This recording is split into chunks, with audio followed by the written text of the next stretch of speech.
Now, the Great Pyramid of Giza is probably the most stunning of all these ancient structures.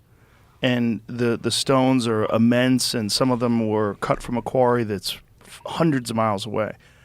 How do you think they did that? Well, some of them, the granite in the Great Pyramid comes from more than 500 miles to the south. If you look at the famous King's Chamber, its walls and its roof are the ceiling of the King's Chamber are all made with gigantic granite blocks. Stunning detail. Stunning detail. Those blocks on the roof of the King's Chamber weigh 70 tons each. Now, Egyptologists will tell you that, they could move heavy blocks because they put them on wet sand and they push them along on wet sand. Well, maybe if you're just at ground level, that will do. But when you're 350 feet above the ground, as you are in the King's Chamber, that won't do at all. I don't know how they did it. All I know is they did it. I don't think anybody knows how they did it, how they lifted those stones, how they brought them up to that level. I think we're looking, again, at a lost technology. And it was this ancient apocalypse 12,800 years ago that wiped that from the human memory banks almost completely. Not entirely completely because there were survivors, but removed most of it. Randall will tell you, sea level rise, it creates a powerful high energy zone. Mm-hmm. Anything that was existing on those flooded coastlines has just been pounded to hell. I mean, talk about it, Randall.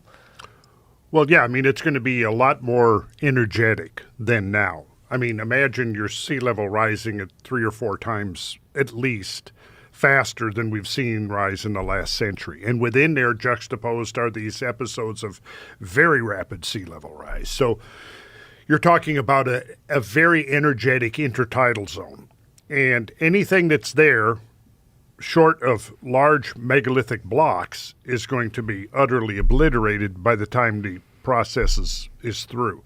And I think that this is one of the things that the archaeologists and the prehistorians, people are looking at that, have failed to take into account the severity of these events we're talking about. Because the question always is, where are the artifacts? Where's the pottery? Where is the evidence that this civilization existed? And I have 2 responses to that. One, you don't realize the extent of the total remodeling of this planetary surface that took place.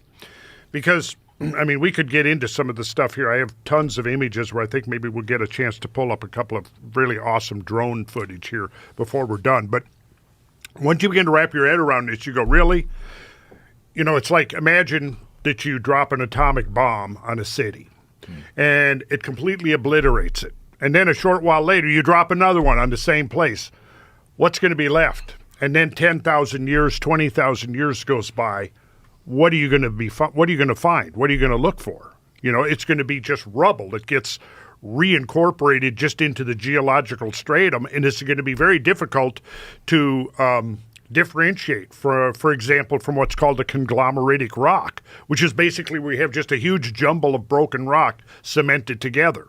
Right? Now, within there could be all kinds of stuff that's not even recognized as being artificial in the sense that humans had anything to do with it.